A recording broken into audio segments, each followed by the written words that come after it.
Claycomo Police Officers is not sitting well with everyone in that community, including the police chief. KSHB attended a meeting this morning on that issue. Sayed?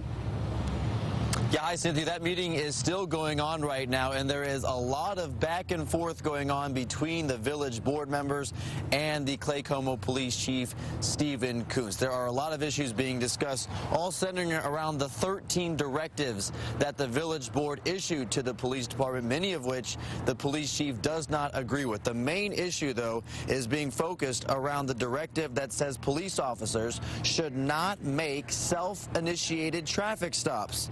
The police chief interpreted this as his officers would not be able to pull drivers over for speeding or running a red light.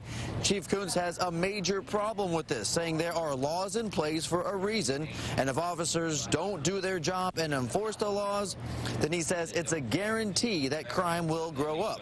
He voiced his concern last week to the board, and the village board agreed to suspend the directives until further discussion. That's what's happening right now. They are discussing these to see where they go from here. The board members say that their intent was never to stop the officers from doing their job. They just don't want Claycomo to have a reputation of a ticket town or a police state, to use their words. But the chief says he will be working with the board to come to an agreement. I answer to the board. I'm part of the administration, but at the same time, I'm a police officer. The police department has a job to do, so, my job is to work with the board, explain to them how things work and, how the law has to be enforced, and to work with them to make sure that happens.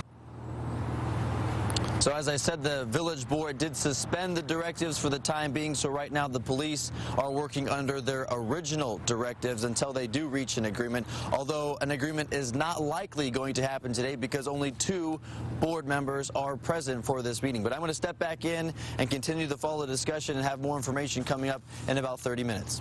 For now, live in Claycomo, KSHB 41 Action News.